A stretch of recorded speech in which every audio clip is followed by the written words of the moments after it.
तो आदाब, नमस्कार, गुड इवनिंग, सत श्री अकाल। एक बार फिर आप तमाम लोगों का स्वागत है क्राइम तक की कहानी के इस एपिसोड में। उम्मीद है पूरी फैमिली अच्छी होगी। आज की कहानी शुरू करूं उससे पहले एक बहुत ही अच्छे अदाकार, एक्टर, कन्नड़ फिल्म के सुपरस्टार पुनीत राजकुमार जी, उनकी मौत हो गई हार्ट अटैक से। आज सुबह ही 11:30 बजे उन्हें सीने में दर्द हुआ। उसके बाद बेंगलोर के एक हॉस्पिटल में ले जाया गया और उन्हें बचाया नहीं जा सका।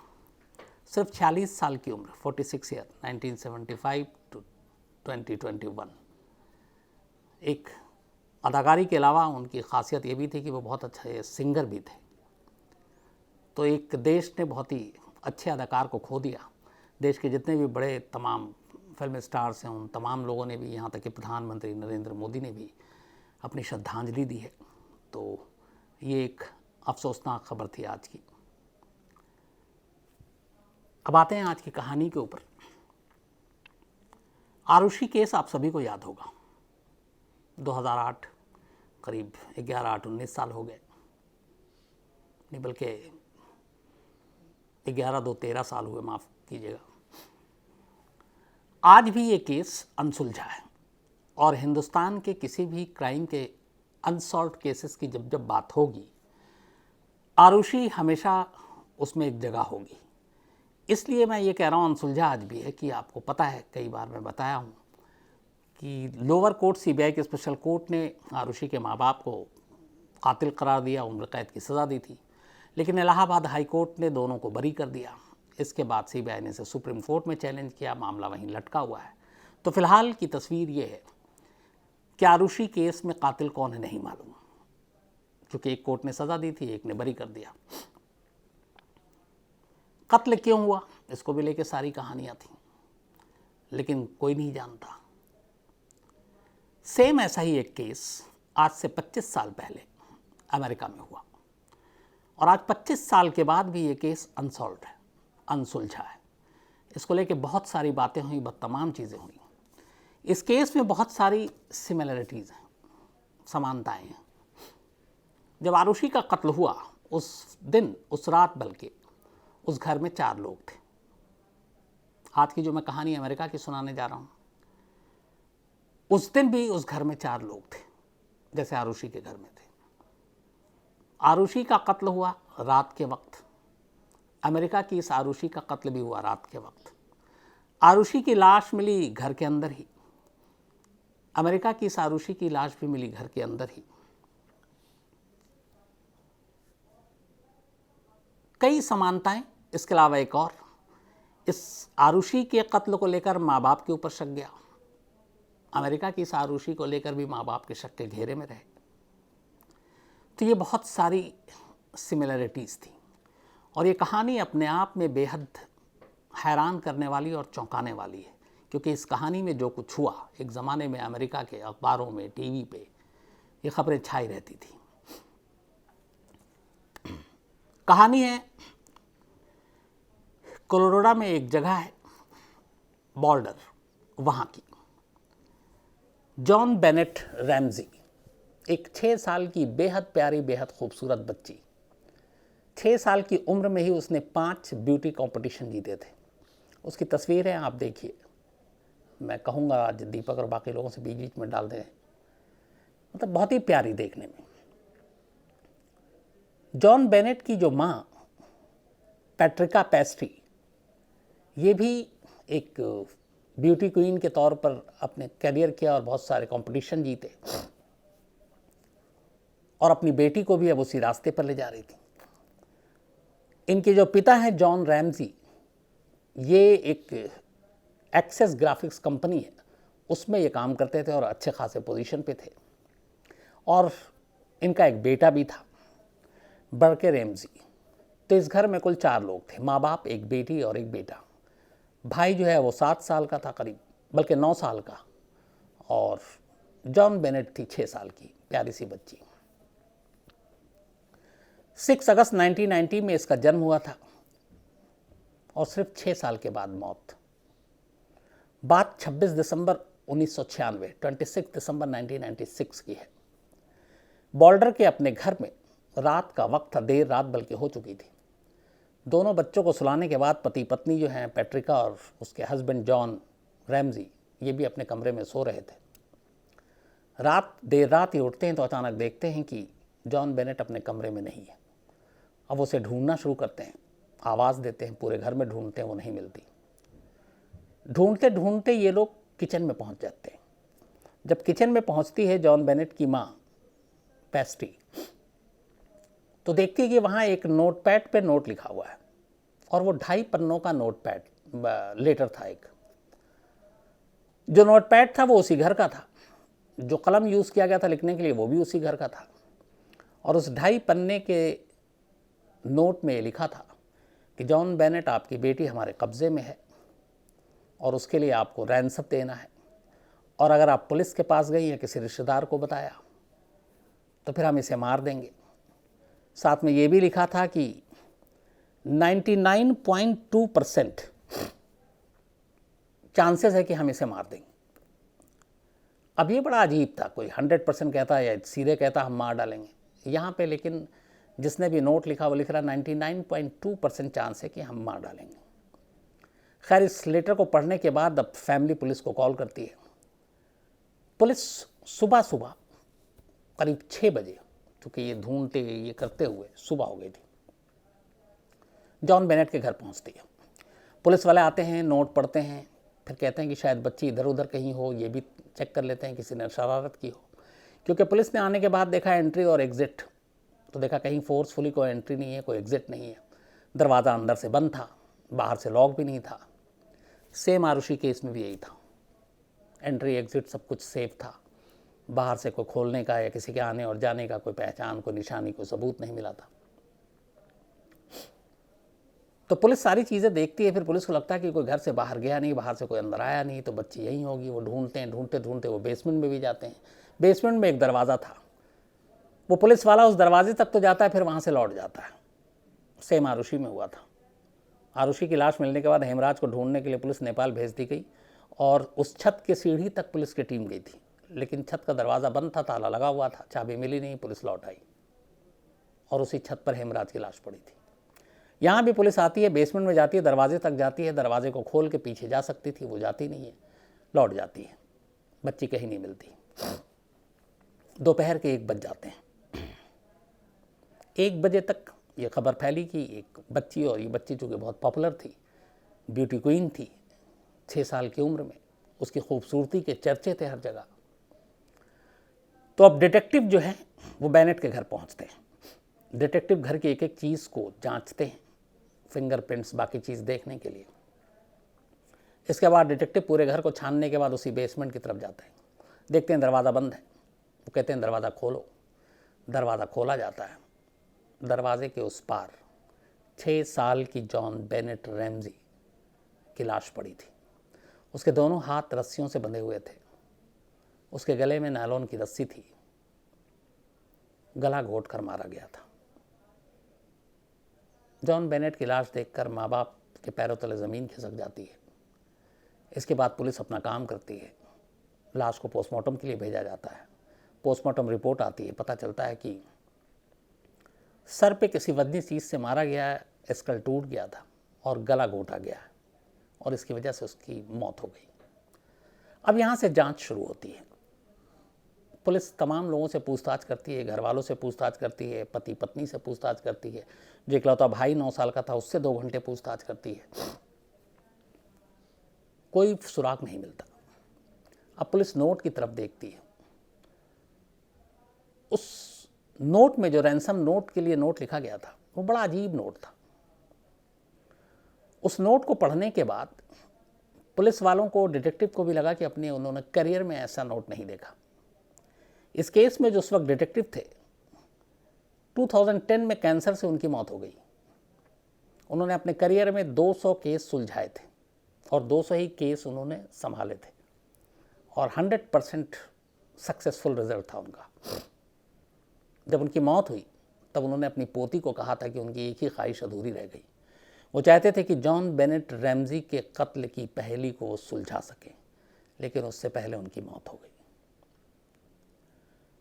तो इसी डिटेक्टिव ने जब वो नोट पढ़ा तो उसने कहा अपने करियर में कभी उसने ऐसे रैंसम के नोट नहीं पढ़े। नंबर 1, आमतौर पर रैंसम का नोट लिखने वाला बड़ा शॉर्ट लिखता है, ये 2.5 पन्नों की फिरौती का लेटर था, ये 2.5 पन्नों का। सबसे अजीब बात यह थी कि उसी घर में, चूंकि हस्बैंड वाइफ ने बताया कि उनका नोट पैड है, उन्हीं के घर में रखा हुआ था, जो पेन था वो पेन भी घर का यूज किया गया। घर के बाहर, घर के अंदर कोई फोर्सफुल एंट्री नहीं। अब जो जिस तरीके से लिखा गया वो भी बड़ी अजीब लिखावट। और सबसे अजीब बात यह थी, जो 2 चीज़ों की तरफ पुलिस का ध्यान गया डिटेक्टिव का, एक कि 99.2% चांसेस ये हैं कि हम इसको मार डालेंगे, और दूसरा जो उन्होंने रैंसम मांगी, वैसे रैंसम के लिए कभी कोई लेटर शायद इसके पहले या उसके बाद इस दुनिया में किसी ने नहीं लिखा होगा जो इस लेटर में था। उसमें लिखा था कि आप अपनी बेटी की जान को बचाना चाहते हैं तो हमें $1,18,000 फिरौती के तौर पर दीजिए, 1,18,000। अब आमतौर पर लोग फिरौती मांगते हैं 1,50,00,000, 100 लाख, 1 करोड़, 2 करोड़, 25 लाख, 10 लाख, 15 लाख। यहाँ फिगर राउंड है ही नहीं, 1,18,000। अब उसमें आगे लिखा था कि 1 लाख के जो रकम है वो आप मुझे $100 के उसमें देंगे, और बाकी के जो 18,000 बचते हैं वो आप $20 की शक्ल में देंगे, और इस तरह से आप $1,18,000 हमें देंगे। अब समझ में नहीं आया डिटेक्टिव और बाकी लोगों को ये 1,18 क्यों मांगा है। इसके बाद फिर पूछताछ होती है कि शायद फैमिली वाला कुछ बताए, किसी को जानता हो या कुछ ऐसा हो, या किसी का उधार लिया हो। तो जॉन बेनेट के फादर जॉन रैमजी ये अमाउंट पढ़ने के बाद जब पुलिस उन्हें दोबारा कहती है तो चौंकते हैं, और वो पुलिस को बताते हैं कि वो जिस एक्सेस ग्राफिक्स कंपनी में काम करते हैं उस कंपनी ने पिछले साल उन्हें बोनस दिया था, और वो बोनस ठीक $1,18,000 का था, और यही रकम कोट किया गया था रैंसम की लेटर में। अब ये अजीब इत्तेफाक था कि जितना बोनस मिला किडनैपर उतने ही पैसे मांग रहा है। खैर, पुलिस ने अब इस दौरान में जब पूछताछ हुई तो शुरू में लगा कि जॉन बेनेट के माँ बाप कोऑपरेट नहीं कर रहे हैं, और उनका रवैया भी थोड़ा अजीब सा है। शुरू में उन्होंने सवाल जवाब दिया, बाद में वो टालते रहे, इन्वेस्टिगेशन में मदद नहीं कर रहे हैं। अब जिसकी बच्ची 6 साल की कत्ल हो जाए, माँ बाप सबसे ज़्यादा चाहेगा कि उस बच्ची के कातिल को जल्द से जल्द पकड़ा जाए, उनके साथ इंसाफ हो। लेकिन यहाँ उल्टा मामला था। शुरुआत के बाद माँ बाप दोनों पुलिस डिटेक्टिव के साथ कोई कोऑपरेट नहीं कर रहे हैं। उन्हें कुछ गड़बड़ लगा। फिर उन्हें बेटे पे भी शक हुआ, उसका थोड़ा सा जो बिहेवियर था वो उन्हें अजीब लगा। उन्हें लगा कि हो सकता है कि भाई बहन में झगड़ा हुआ, इसने डोमिनेट किया हो और इस तरीके से मारा हो। पुलिस ने सबसे पहले उस सुसाइड, वो जो रैंसम नोट था उसके वो भेजा एक्सपर्ट्स के पास हैंड राइटिंग के चेक करने के लिए। इस फैमिली के और इस फैमिली के जो क्लोज लोग थे उन सभी के नमूने लिए गए, लेकिन जो रिपोर्ट आई उसमें किसी से भी हैंड राइटिंग नहीं मिली, ना माँ बाप के, ना भाई के, ना पड़ोसी के, ना किसी रिश्तेदार के। तो पहली थ्योरी नाकाम हो गई। अब धीरे धीरे पुलिस लेकिन शक इन्हीं पे करती जा रही है। अब जब शक करती जा रही है तो उन्हें लग रहा है कि माँ बाप ही कातिल हैं। उस दौरान में डीएनए तो आ चुका था, लेकिन इतना ज़्यादा एडवांस नहीं था टेक्नोलॉजी जो आज है। फिर भी पुलिस ने डीएनए सैंपल ली, और डीएनए सैंपल के बाद लगा कि ये केस खुल जाएगा। जॉन बेनेट रैमजी के कपड़ों से कुछ नमूने उठाए गए और उसका मिलान कराया गया। FBI की लैब में उस वक्त इसको भेजा गया। इत्तेफाक से जो माँ बाप थे, भाई और क्लोज, उनमें से किसी के साथ भी डीएनए मैच नहीं किया। तो वो लोग अब रूल आउट हो गए एक तरह से कि ये शक के घेरे में नहीं है। तो अब कौन हो सकता है? अच्छा, उस वक्त से अमेरिका में डेटा बैंक जमा करना शुरू हो गया था, डेटाबेस सारे डीएनए के सैंपल। तो FBI के डेटा में उस वक्त 96-97 की बात था, ये करीब 1.6 मिलियन 16 लोगों के डीएनए के सैंपल FBI के अपने उसमें लैब में मौजूद थे। एक एक कर उन 16 लाख लोगों के साथ जॉन बेनेट के डीएनए का मिलान कराया गया। बट उनमें से किसी से भी मैच नहीं किया। अब यहाँ पे भी अंधेरा हो गया, मामला कुछ खुला नहीं कि क्या है। वक्त बीतता गया, करीब 3 साल हो गए। 3 साल तक माँ बाप के खिलाफ, भाई के खिलाफ कोई सबूत नहीं मिला। तो जो डिस्ट्रिक्ट अटॉर्नी थे इस शहर के, बोल्डर के, उन्होंने फिर, पुलिस ने कहा भी डिटेक्टिव ने कि हम इनको अरेस्ट करते हैं, बाकी चीज़ें देखेंगे। उन्होंने मना कर दिया और इन दोनों को कहा कि ये इनका इस केस से कोई लेना देना नहीं, ये अपने बच्चे के कातिल नहीं, इसलिए इनको आप छोड़ दीजिए। छोड़ दिया गया। पुलिस फिर भी इस केस को ओपन रखी, जांच करती रही। वक्त बीतता रहा, कातिल का कोई सुराग नहीं मिला। लेकिन जितने लीड, जितनी चीज़ें आ रही थी वो आकर उसी घर में रुक जाती हैं और उसी माँ बाप और भाई पर रुक जाती। और उसकी बड़ी बेसिक कुछ चीज़ें थी। पहला कि उस रात 26 दिसंबर 1996 की रात पड़ोसियों ने किसी को इस फैमिली के यहाँ आते नहीं देखा। दरवाज़ा अंदर से बंद था। एग्ज़िट का कोई दूसरा रूट नहीं था कि घर से मैं एंट्री कहीं और कहीं से आप निकल जाओ। एग्ज़िट और एंट्री एक ही था सोर्स। किसी ने आवाज़ नहीं सुनी अगर मारा पीटा गया इस तरीके से। इसके अलावा माँ बाप का बिहेवियर और उनका सहयोग ना करना जांच में, ये सारी चीज़ें सिर्फ और सिर्फ डाउट ये कर रही थी कि घर के ही लोग इसमें शामिल हो सकते हैं। लेकिन ये सारे शक तो थे, इनके जवाब नहीं थे। ऊपर से डीएनए मैच नहीं किया, हैंडराइटिंग मैच नहीं की, तो अब क्या किया जाए। वक्त बीतता गया, लेकिन बॉर्डर पुलिस ने एक अच्छा काम किया। उसने कहा कि हम इस केस को क्लोज नहीं करेंगे, ये एक ओपन केस रहेगा। जब जब इसमें नए नए कोई सबूत मिलेंगे हम इसको आगे बढ़ाएंगे। बातचीत चलती रही, पूछताछ होती रही। बाद में भी बहुत सारे लोगों से पूछताछ हुई। कई साल बीत गए। इसके बाद अब पुलिस के सामने घर के लोगों के बाद लगा, जो नई टीम आई, कि हम बहुत हो गया घर के अंदर के लोगों पे शक कर रहे हैं, कुछ बाहर के लोगों को भी ज़ीरो इन करते हैं, कौन कौन हो सकते हैं। तो अभी तक घर में 3 लोग थे जो शक के घेरे में थे। जॉन बेनेट की माँ पैट्रिका पेस्ट्री, पिता जॉन रैमजी और बेनेट का बड़ा भाई बुर्के रैमजी।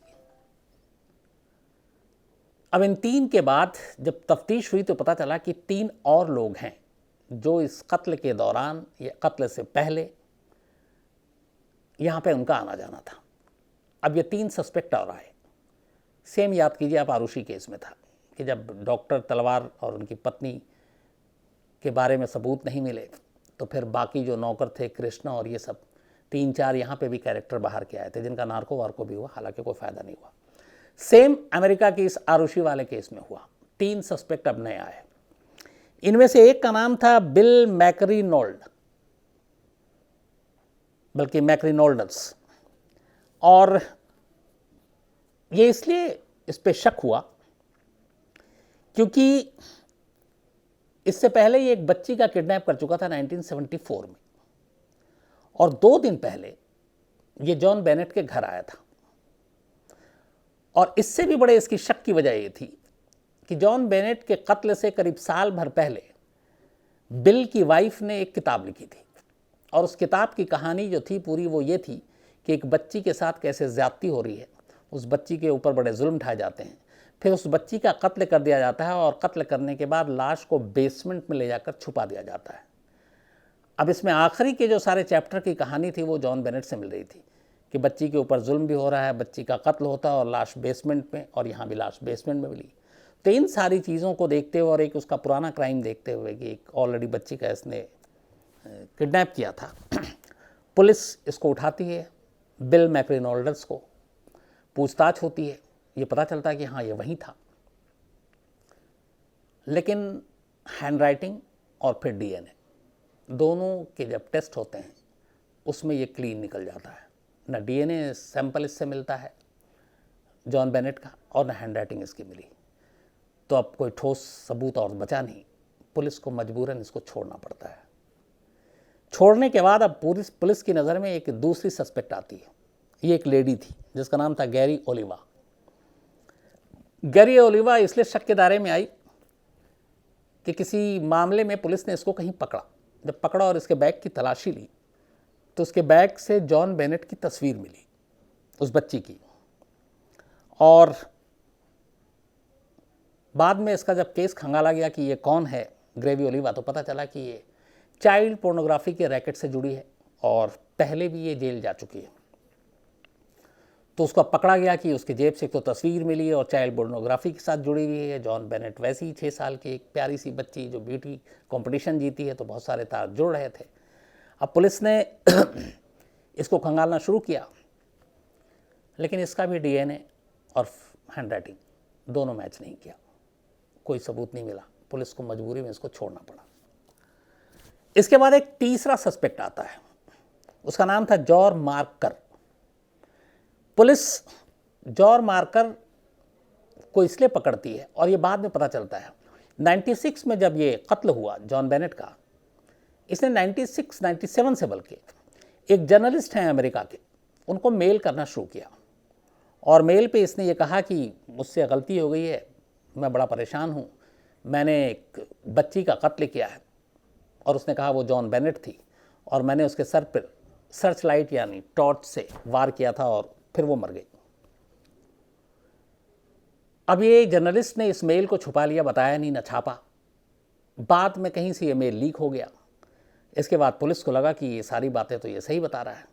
तब तक ये देश छोड़कर ये शख्स जॉन मार्कर भाग गया था और ये पहुंच गया थाईलैंड। 16 अगस्त 2018, 3 साल पहले थाईलैंड में ये गिरफ्तार हुआ। और जो गिरफ्तार हुआ उसकी वजह ये थी कि ये भी एक चाइल्ड पोर्नोग्राफी के क्राइम से जुड़ा हुआ था। जब गिरफ्तार हुआ तो फिर पुलिस इसको अमेरिका लेकर आई। उससे पूछा गया तो उसने कहा कि हाँ मैंने किया और मैं अकेला नहीं था, मेरे साथ एक और था। अब लगा कि चलो ये केस सुलट गया 2018 में, मतलब करीब 18 और 4 22 साल बाद। पुलिस भी खुश थी, सब कुछ ठीक था। लेकिन फिर इसका भी डीएनए हुआ, सैंपल मैच नहीं किया, हैंडराइटिंग मैच नहीं की। डिटेक्टिव को इसको छोड़ना पड़ा ये कहते हुए कि शायद पब्लिसिटी के लिए ऐसा क्लेम कर रहा है। लेकिन इसने कहा कि मेरे साथ मैं अकेला नहीं था, 2 लोग थे। इस दौरान में इस कहानी में एक और ट्विस्ट आती है। अब डीएनए बहुत ज़्यादा एडवांस हो चुका था। बाद में ये मामला फिर पहले दे दिया गया दूसरी एजेंसी को, फिर पुलिस ने वापस लिया, फिर इन्वेस्टिगेशन जारी थी। इसी दौरान में एक बार तय किया गया कि यार इस डीएनए सैंपल को और फिर से ठीक से जांच किया जाए। तो जब डीएनए सैंपल को दोबारा जांच किया गया तो पता चला, पहली बार जब डीएनए सैंपल लिया गया था जॉन बेनेट का, तो उसमें किसी एक के मार्क मिले थे, निशान। लेकिन इस बार जब किया गया और नई टेक्नोलॉजी के साथ, तो पता चला एक नहीं, उसके जिस्म से 2 अलग अलग निशान मिले थे। यानी कत्ल के वक्त 2 लोग मौजूद थे। अब ये एक नया खुलासा इसने केस को अलग रंग दे दिया। जॉन मार्कर भी कह रहा था मैं अकेला नहीं, मेरे साथ एक और था, लेकिन उसका डीएनए मैच नहीं किया, बाकी चीज़ें मैच नहीं की। पुलिस को माँ बाप पे भी शक था, लेकिन उनका डीएनए मैच नहीं किया। तो अब सवाल ये है कि ये था क्या। इस डीएनए की जांच के बाद अब आगे और जांच की गई कि चलो अब 1 नहीं 2 था। तो जब आगे जांच की गई तो पता चला कि जो डीएनए सैंपल था वो दोषित था, मतलब 100% क्लियर नहीं था और 100% ओरिजिनल नहीं था। जिसने भी कत्ल किया था वो डीएनए के बारे में जानता था और शायद उसे पता था कि सैंपल के साथ कैसे छेड़छाड़ करते हैं, और वो इसीलिए उसने सैंपल के साथ ऐसा छेड़छाड़ किया कि सही जो रिपोर्ट है वो सामने ना आए। तो किसी ख़ास चीज़ का इस्तेमाल किया गया था। अब इसके बारे में मैं किसी दिन और आपको पता करके बताऊंगा कि ऐसा क्या होता और ऐसा मुमकिन है। तो किसी ख़ास चीज़ का इस्तेमाल किया गया उस डीएनए सैंपल को जब उठाया गया ताकि वो ओरिजिनल ना हो, उसके साथ छेड़छाड़ हो, वो गलत हो। और इसीलिए पहली बार में 1 और दूसरी बार जब ज़्यादा बेहतर टेक्नोलॉजी के साथ किया गया तो 2, लेकिन फिर पता चला कि वो डीएनए सैंपल ही एक तरह से दोषित था, छेड़छाड़ किया गया था। यानी खेल ये था। इसके बाद अब फिर एक बहस हुई, अगर ये डीएनए सैंपल के साथ छेड़छाड़ किया गया किसी ख़ास चीज़ का इस्तेमाल करते हुए, और दूसरा ये कि 2 लोग इसमें थे, तो क्या वो 2 लोग माँ बाप थे? ये जॉन मार्कर जो कह रहा था वो सच था, और शायद इसीलिए किसी फैमिली मेम्बर का डीएनए मैच नहीं किया, जॉन मार्कर का भी मैच नहीं किया। बिल मैक्रीडोनल्ड्स का भी मैच नहीं किया, गैवी ओलिवा का भी मैच नहीं किया। तो क्या ये सारी चीज़ें इसी वजह से हुई? वापस ये केस फिर से सुर्खियों में आया। हालांकि इस दौरान 2006 में जॉन बेनेट की मां पैट्रिका पेस्ट्री की कैंसर से मौत हो गई। पिता अभी भी हैं, भाई भी अब बड़ा है, वो अब करीब 34-35 साल का हो गया है। तो अब बाप और भाई और जो बाकी सस्पेक्ट हैं, इन लोगों के ऊपर क्या वाकई ये डीएनए सैंपल के जरिए छेड़छाड़ हुई और ये कुछ चीज़ें ऐसी हुई हैं? केस बंद नहीं किया गया, केस अभी भी खुला है, 25 साल हो गए हैं, लेकिन नतीजे पर नहीं पहुंच पाया कोई। अब अगर डीएनए सैंपल के साथ ही छेड़छाड़ है और मान लीजिए कि 2 लोग थे और छेड़छाड़ कोई भी हो सकता है, शक के घेरे में सबसे पहले, चूँकि लगातार पुलिस और वहाँ की डिटेक्टिव वो आखिर तक यही इसी बात पे अड़े हैं कि बाहर से कोई कातिल आया ही नहीं है, कातिल घर के अंदर था, जिस बात की बहस आरुषि केस में हुई, लेकिन सबूत कुछ नहीं। तो कहानियाँ भी वहाँ हैं, कहानी ये भी यहाँ है। लेकिन यहाँ एक चीज़ और है इस कहानी में, आरुषि को लेकर बहुत सारी कहानियाँ बनाई गई, बताई गई कि क्यों मारा, मोटिव। यहाँ मोटिव आज तक क्लियर नहीं हुआ कि क्यों एक 6 साल की बच्ची को अगर माँ बाप ने मारा है तो क्यों मारा, वजह क्या थी। हालांकि इसमें जैसे एक है, ये जो जॉन मार्कर जो लास्ट में पकड़ा गया, उससे पूछा गया था कि तुमने चलो कत्ल किया, तुम दावा कर रहे हो, तो तुमने क्यों किया? उसने कहा मुझे उससे प्यार हो गया था। अब ये बात भी गले नहीं उतरी, एक 6 साल की बच्ची, वो कहाँ 40 साल से ऊपर, तो कैसे प्यार हो सकता है? लेकिन उसने दावा किया, लेकिन मैच नहीं किया। तो ये कहानी आज भी अधूरी है, क्योंकि केस अभी पूरा नहीं हुआ, जांच पूरी नहीं हुई, कल्प्रिट कोई पकड़ा नहीं गया, और इसीलिए जॉन बेनेट रैमजी की ये मर्डर की पहेली आज भी अनसुलझी है। तो ये थी कहानी, एक बेहद अजीब कहानी, अफसोसनाक कहानी भी, क्योंकि जब उसकी तस्वीर देखता हूँ तो लगता है कि कितनी प्यारी बच्ची थी, बट 6 साल की उम्र में ही मौत हो गई। अब कहानी ख़त्म करूँ उससे पहले भाई सिलसिला डेली का हमारी crime tech family member Arvind Prajapati ji, आज इनका जन्मदिन है, तो हैप्पी बर्थडे अरविंद प्रजापति जी। और राजगढ़ एमपी से ही ये हैं, और शिवम प्रजापति जी ने भेजा, इनके भाई हैं। इसके अलावा मनान रिहाल का आज जन्मदिन है, हैप्पी बर्थडे मनान। और देवेंद्र जी ने भेजा है। निराली, आज इनका भी जन्मदिन है, तो हैप्पी बर्थडे निराली। और उत्सव गज्जर साहब ने भेजा है, ये उनकी पत्नी है और ये नियाग्रा फॉल कनाडा में रहते हैं, तो हैप्पी बर्थडे निराली जी। और आपके हस्बैंड ने कहा था ये ज़रूर विश कीजिएगा, मैं सरप्राइज़ देना चाहता हूँ, तो चलिए अच्छा है। अनुपम लाया है, और जो आज जॉन बेनेट रैमजी मर्डर कहानी आपको सुनाई, इसकी सिफारिश इन्होंने की थी, तो थैंक यू अनुपम लाया साहब। और आज इनका जन्मदिन भी है, तो हैप्पी बर्थडे। इसके अलावा उत्तर प्रधान हैं, इनका भी जन्मदिन है, तो हैप्पी बर्थडे उत्तर प्रधान साहब। उत्तर प्रधान और उत्तर प्रदेश में फ़र्क बोलने में थोड़ा सा कम ही है। सौरभ अग्रवाल के भाई साहब का जन्मदिन है, और ये शायद अपने भाई का नाम ही लिखना ये भूल गए थे, बट कोई बात नहीं, सौरभ अग्रवाल साहब अपने भाई को विश कर दीजिएगा पूरी क्राइम टेक फैमिली की तरफ से।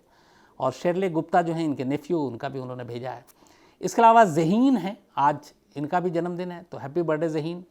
और नूरानी फैज़ल साहब ने भेजा है, ये वसई महाराष्ट्र में रहते हैं, इनकी बेटियां हैं, तो हैप्पी बर्थडे ज़हीन। इसके अलावा तरनप्रीत हैं, इनका भी आज जन्मदिन है, तो हैप्पी बर्थडे तरनप्रीत। मनजीत सिंह जी ने भेजा है, इनकी पत्नी है। इसके अलावा संतोष चोयाल हैं, और ये निमावर इंदौर मर्डर केस की कहानी सुनना चाहते हैं। आमिर सुहेल हैं, ये मुसाद की एक इटली की इंसिडेंट बता रहे हैं, उसकी कहानी सुनना चाहते हैं, जल्दी सुनाता हूँ। इसके अलावा मनमोहन कौशिक हैं, ये भिवानी से हैं, और चंद्रशेखर आज़ाद की कहानी सुनना चाहते हैं, मैं कोशिश करूँगा जल्दी सुनाऊँ आपको। निधि सिंह हैं, निधि सिंह जी ने लिखा है कि आप प्लीज़ सांप वाप की कहानी ना सुनाया करें, और अगर सुनाए भी तो आप टीज़र में या कहीं तस्वीर और फ़ोटो ना डाला करें, क्योंकि मुझे सांप से बहुत डर लगता है। तो निधि जी, आपको एक राज बताता हूँ, सांप से मुझे बहुत डर लगता है, ऐसा नहीं, मतलब तस्वीर भी देख कर डर लगता है। इवन फिल्मों में भी अगर कोई सांप व बीच में आ जाए तो मैं अपनी नज़रें थोड़ी सी हटा लेता हूँ। और यही हाल मेरी बीवी का भी, वो मुझसे भी ज़्यादा सांप से डरती है, बल्कि अगर सांप वाली धुन बज जाए तो वो भी बंद हो जाता है। तो लगभग आप ही जैसा हाल हम लोगों का है। कोशिश करूँगा आइंदा सांप वाप की तस्वीरें बिल्कुल ना दिखाऊँ आपको। अभिजीत सिंह राजपूत जी हैं और ये जिम्बाब्वे अफ्रीका से हैं। इन्होंने बड़ा अच्छा मेल लिखा कि मैं जिम्बाब्वे में हूँ और यहाँ पर आपकी कहानियाँ सुनता हूँ और वो कहानी बड़ी महंगी पड़ती है। हालांकि ये नहीं लिखा, लेकिन इन्होंने जो रेट बताया उस हिसाब से मुझे खुद लग रहा है। इनका कहना है कि यहाँ पे 1 GB का रेट है $10 तो $10 मतलब 75 रुपये, अब कर हिसाब से जोड़ लूँ, डॉलर आजकल है तो 75 दहाँ के करीब 7,500 रुपये। तो 7,500 रुपये 1 GB वाकई बहुत महंगा है, बल्कि हमारे यहाँ बहुत ज़्यादा सस्ता है। दुबई में भी बहुत महंगा है, मैंने देखा। तो थैंक यू, लेकिन आप इतना खर्च करके आप कहानी सुनते हैं अभिजीत सिंह राजपूत साहब। जिम्बाब्वे से जब कभी आप आएंगे तो ज़रूर बताइएगा, आपसे मुलाकात होगी और कोशिश करूँगा यहाँ से आपको कुछ GB देकर भेजें।